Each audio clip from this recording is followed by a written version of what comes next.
Boss Rakhi Marathi सावंतची 6 entry, मध्ये. राखी हं. सावंतले आणलं यासाठी आहे का सगळेजण पेटले पाहिजे. मी रुचिता माझ्यासाठी बहीण होती, तिनं मला कधी यूज नाही केला. ती माझ्यासाठी उभी राहिली लागत. मी हं. माझे स्वतःचे मुद्दे मांडणं शिकलो. असं जिथं मला वाटे की हा मुद्दा ठीक आहे, मी मांडू शकतो, तो मांडत जाऊ मी. की विशाल जे सांगेल ते करतोस. हे काय म्हणजे खरंच याच्या मागचं कारण एकच आहे ताई.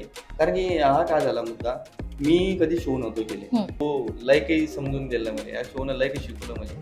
कोणत्या व्यक्तीवर काय कसं काय बोलणं ते शिकलो मी. म्हणजे याच्या बाद बी अगर कोणता शो आला तर मी आता इंडिव्हिज्युअल घेईन मी. तर याच्याकडून मी खूप सारं शिकलो.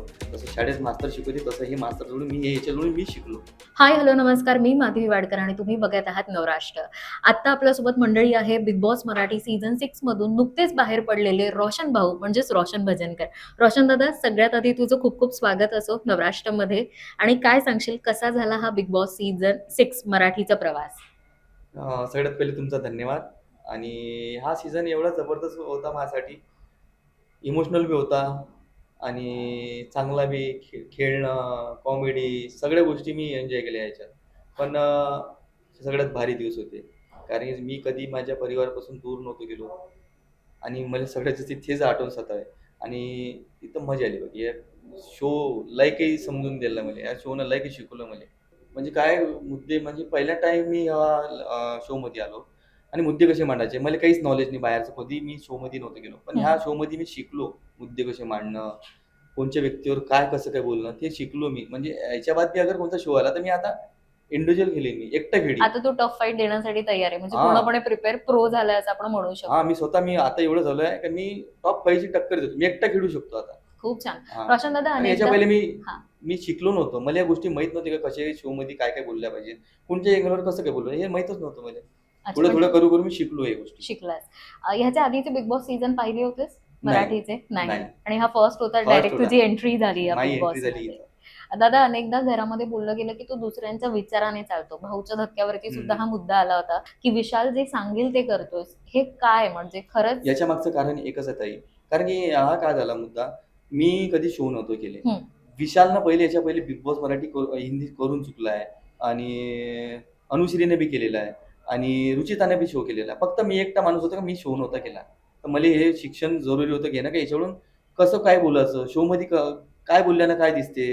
तर मी याच्याजवळून मुद्दे मांडणं शिकलो आणि कसं म्हणजे शिकलो म्हणजे ते फक्त सांगे मला हे मुद्दे असे मांडत असते. मी हं. माझे स्वतःचे मुद्दे मांडणं शिकलो. असं जिथं मला वाटे की हा मुद्दा ठीक आहे, मी मांडू शकतो, तर मांडत जाऊ मी. तर याच्याकडून मी खूप सारं शिकलो. जसं शाळेत मास्तर शिकवते तसं हे मास्तरकडून याच्याकडून मी शिकलो. तर पण खरं तर दादा, अनेक किस्से होते किंवा मुद्दे होते की जेव्हा तू बोलू शकत होता. जसं की इव्हन चुगलीचं दार जेव्हा उघडलं हं. आणि तेव्हा तुला सांगितलं होतं की टोळीतल्या लोकांनी काय काय मागे तुझं बोलणं केलेलं आहे. आम्हाला सगळ्यांना असं वाटत होतं की आता काहीतरी वेगळं रोशन बघायला मिळेल आणि आता तू खेळशील आणि तू त्यांच्यापासून वेगळा होऊन काहीतरी इंडिव्हिज्युअल हं. खेळशील. काय झालं मागच्या वेळेस आम्ही 1 हप्त्यापासून जी पहिल्या हप्त्यापासून टोळी बनवली होती. एक-एक हं. येऊन बोललो. कोणाला हात पकडून आणला नाही. आम्ही इंडिव्हिज्युअली एक-एक जण आलो तिथं बनलो आम्ही. हं. बनलो आम्ही. मग आमची टोळी स्ट्राँग होत गेली. भाऊच्या धक्क्यात नाव होत गेलं. टोळीच्या विरोधात बीच केलो मी. त्याने जी गलती केली होती. नंतर आमचं एकदम स्ट्राँग झालं होतं. पण फक्त मला असं वाटतं की मी या टोळीचा चांगला सदस्य आहे. तर मी खुलून आहे आणि माझा भरोसा आहे टोळीवर. आता कोणी गेम खेळून राहिलं तर मला कळलं नाही ती गोष्ट. पण नंतर काय झालं, चुगली दाखवली. मी एकदम कातवलो आणि नंतर मनात एकच आला विचार, तुझी फॅमिली असती तर तुनं काय केलं असतं? तू तिला घराच्या बाहेर काढलं असतं? म्हटलं, "रोशन तू एवढा हे नाही आहे आणि तू एवढा कट्टर नाही का तू सदस्याला बाहेर नाही काढू शकत किंवा तू हे करू शकतो. ही गलती माफ तर करू शकतो."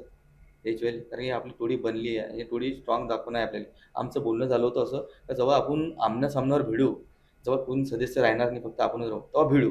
ओके. पण तुला असं वाटतं का टोळीने कुठेतरी यूज केलं तुला? रुचिता माझ्यासाठी बहीण होती, तिनं मला कधी यूज नाही केला. ती माझ्यासाठी उभी राहिली लागत. पण विशालला मी बोललो बी, "तुझी गलती माफ करतो, पण याच्या बाद करशील तर मी ऐकणार नाही." पण तो शाळेत त्याचा गेम असेल, तो माझ्यासंग खेळला असेल, त्याला असं वाटलं असेल, रोशन बाहेर गेला तर माझा फायदा आहे, असं काही वाटलं असेल. रुचिता तुझी बहीण आहे, पण अनेकदा असे मुद्दे सुद्धा झाले की जिथे तिचं चुकत होतं, असं तुला सुद्धा जाणवलं का? आणि तिथे कुठेतरी तिला स्टॉप करणं महत्वाचं वाटलं नाही का? मागच्या वेळेस जसं आरबीच्या बारात बोलली होती, सगळ्यात पहिले मीच गेलो तिच्याजवळ गार्डनमध्ये, "चुकली तू, जा त्या माणसाची माफी माग." आणि ते भाऊच्या धक्क्यावर दाखवली होतं. रोशननं स्टँड घेतला त्या बाबतीत चुकीची माफी, "तू चुकली तर तोच आला तेवढंच आहे माफी माग, तुला म्हटलंही होतं म्हणून." आणि मी जेव्हा चुकली तेव्हा मी बोललो तिला. असं नाही का पब्लिकच्या समोर कुठेतरी मी एकट्या कसं आहे, चुकली तर चांगलं नाही वाटत पब्लिकच्या समोर म्हणून. तर तिची चुकी सुधारणा केली आम्ही. जसं की ते फालतू शब्द बोलले, जसं शिवागाळी कोणाला वाटते, कोणाला मोठ्या माणसाचं मान मर्यादा नाही भेटे. तर तिथं आम्ही ते चुक्या तिच्याकडून त्या काढल्या बाहेर. तिच्या म्हणजे तोंडातून निघाल्या नाही. तर तिने ती फाईट केली बी आणि तिच्या लाईफला ते चांगल्या प्रकारे ते मांडण्यात आली. पण असं आहे का स्वतःची पर्सनॅलिटी आहे पण किती चेंज करणार आहे? दादा खरं तर तू म्हणाला की तू बघत होतास, तू गेम खेळला नव्हता, तुला माहिती नव्हतं, माहीतच नव्हतं त्याच्यामुळे मला. तू विशाल किंवा रुचिता यांच्याकडनं काही काही गोष्टी शिकत शिकत होता. गेलोय मी. पण 2 ग्रुप, आधी कुठलाच ग्रुप नव्हता. आधी सगळीजण एकत्र होते. मग 3 ग्रुप झाले, नंतर 2 ग्रुप झाले, काटा ग्रुप आणि एक टोळी ग्रुप. सो काटा ग्रुप सोबत तुझं का नाही, म्हणजे त्यांच्यामध्ये का नाही सहभागी झालास? त्यांच्या पहिले ग्रुपच नव्हता तो. हो, पण आता तो पण डेव्हलप झाला आणि आधी तर एक नॉर्मल तुमचं एक सगळ्यांचा एक वेगळा ग्रुप होता आणि त्या इथे ग्रुपमध्ये टोळीचा मला होता. भरोसाच नव्हता. कारण की तो ग्रुप असा बनलाय, कोणाच्या पोटाला लाथ देऊन काही सांगता नाही येत. राखी सावंत बद्दल काय सांगशील? राखी सावंतची जशी एंट्री झालेली आहे बिग बॉस राखी मराठी सावंतची 6 एंट्री, मध्ये. राखी हम्म. सावंतले आणलं यासाठी आहे का सगळेजण पेटले पाहिजे. राखी सावंतची पर्सनॅलिटी वेगळी आहे. ती पेटल्यासाठी भांडण केलं पाहिजे, सगळ्यांना कंटेंट दिलं पाहिजे खतरनाक. तर त्यासाठीच आणलं होतं तिला. आणि ती खतरनाक बाई आहे, पण तिची पर्सनॅलिटी ती नाही आहे.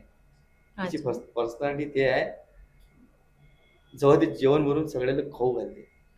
तुझं बापरे! तिच्याशी एखादा बॉन्ड, असा काही मेमरीज तुला शेअर करावीशी वाटेल मला का? असं वाटतं आम्ही एक पोलिसाचा हवालदारचा एक हे केलता बॉन्ड तो.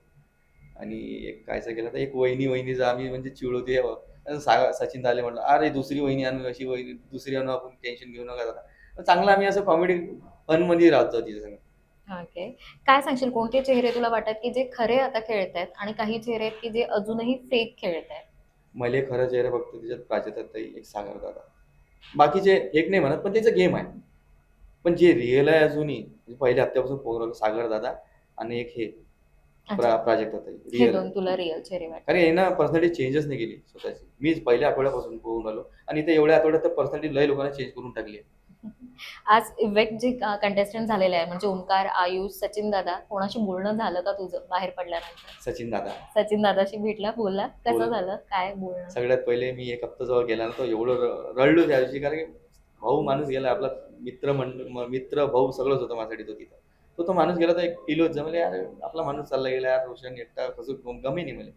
नंतर मी गेल्याबरोबर सगळ्यात पहिले घरला पण दुसरा फोन सगळ्या संग बोलल्यानं सचिन दादा संग बोललो. एवढं ओके. भारी वाटलं मला, तो त्याला भारी वाटलं, बोलल्यावर मला भारी वाटलं, मजा आली, ओके. मन शांत झालं. काय सांगशील, मागे वळून बघताना, हा प्रवास बघताना तुला काय वाटतं की कुठल्या ह्या चुका केल्या, किंवा जर आता मी पुन्हा ही संधी मिळाली तर जसं मला यात संधी बोलणार? आता मिळाली, हा. मी सांगितलं तुम्हाला, मी शिकलो ह्या गोष्टीनं.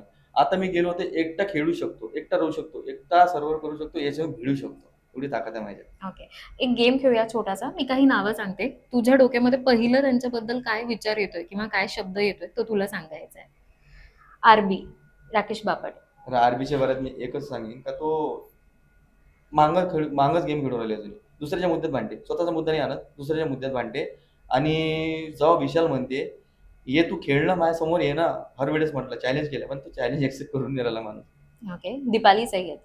दीपाली ताईला एकच म्हणेन मी, दीपाली ताई बोलते ना, तर समोरच्याचं ऐकून नाही येत. तर ते मेन म्हणजे अजून दुसरी खास बात त्याची आहे का ते प्रेमाळू बी आहे आणि ते मायाळू बी आहे. ओके. अनुश्री. अनुश्री तर मास्टर माइंड आहे. Mastermind. रुचिता. रुचिता रुचिता मी दोघीचं नाव घेणार याच्यात काय, तन्वी आणि रुचिता. ह्या जेव्हा दोघी भिडते ना, तर यायच्या समोर कोणीच नाही टिकत, सगळे पहिले. प्रभू. प्रभूचे ते एकच माझ्या तब्येतीचे लक्षात येईन त्याच्याला. तो अंडे झाकार चहा घे कमी पे थोडा, दिवसभर तोच पित राहते. Vishal. Vishal mastermind. Mastermind. Prajakta. प्रेमाळू. ओके. टॉप 3 कंटेस्टंट तुला कोण वाटतात? तन्वी, अनुश्री, रुचिता.